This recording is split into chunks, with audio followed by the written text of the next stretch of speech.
How's that feel? Perfect. Really good. We're like a lock. I work with a lot of law enforcement, and I get to kind of do some cool trainings and stuff like that. And I got to go to this military base and take this military police lock picking class. It was kind of wild. I'm like, there were guys with these IDs that didn't even have the name. It was a black card with a little microchip in the middle. I was like, man, I wonder what he does. And anyway, so it was such a fascinating thing because like every lock is different and every person is different. But there's some real simple locks. They're just like 7 pins and a tumbler, and you just, you know, you figure the pins and you can turn it. It's really easy to pick. And some people are really complicated.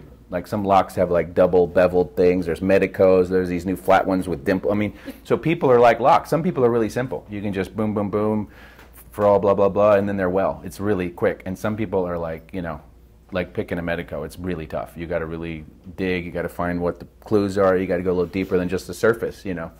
So it was really fascinating because like I was doing the class, I was like, this is exactly like this work. It's everybody's, you know. But we can take away, not me, we, the light, and you all can take away like 50% of your pain with just a few thoughts. The whole room.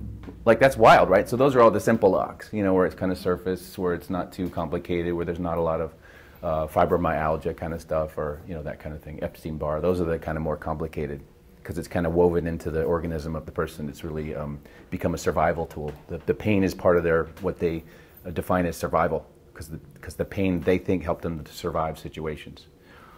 There's a huge amount of study that I'm doing right now with these neurologists that I'm working with where my world and their world are colliding, and it's stuff I've been saying for 20 years, and everybody's like, oh, you're crazy.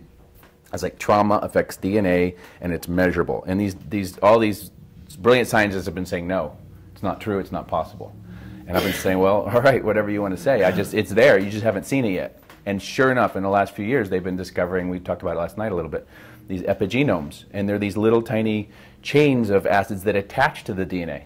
So the DNA structure isn't altered, but the trauma is passed on through these epigenomes, and it's measurable.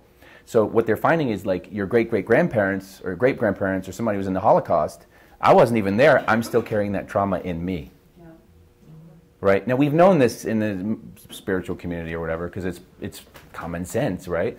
But now science is kind of finding this out. So more and more doctors are becoming more open to this kind of fringy stuff because we're getting results and they're getting results too, but let's pull together where we can pool resources. It doesn't have to be a us or them.